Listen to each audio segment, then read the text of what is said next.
آج کل بچے بڑی بحث کرتے ہیں نا جی گھروں میں، تو میرے بچے بھی ایک دن بیٹھے میرے مجھے کہہ رہے ہیں نہیں جی نہیں وہ لیڈر بہت اچھا، اور نہیں جناب یہ نیا پاپا تو نہیں پتا جناب ابا جی ہے بڑا کمال جی، میں کہہ رہا ہوں بڑا کمال جی، میں یار ایک منٹ ٹھہر جاؤ، تانوں لیڈر بہانا اینوں پھر دینا ووٹ، یہ جو آپ ایمانداری اور یہ وہ فلان ڈمکان کافی دیر سے بحث کر رہے ہیں،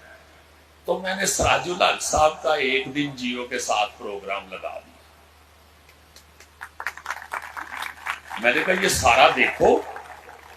اور پھر مجھے بتانا کہ یہ بھائی کون ہے۔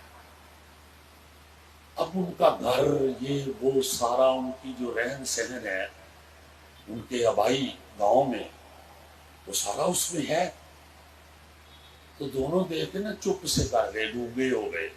پھر میں نے بتایا، میں نے کہا جو یہ گاڑی استعمال کرتے ہیں یہ جماعت کی طرف سے ان کو ملی ہوئی ہے، ان کے پاس اپنی موٹر سائیکل بھی نہیں ہے۔ پھر میں نے ان کو ایک اور واقعہ سنایا، وہ چونکہ نسبت ایک ہے، محبت ایک ہے جماعت اسلامی کے ساتھ، میں نے آپ کو بتایا کہ ابا جان بھی میرے پولیس آفیسر تھے مگر جماعت اسلامی تھے، اللہ تعالیٰ جنت الفردوس میں جگہ عطا فرمائے۔ محترم حافظ سلیمان بٹ صاحب وہ میرے عزیز بھی ہیں، اور ان کے جو فادر تھے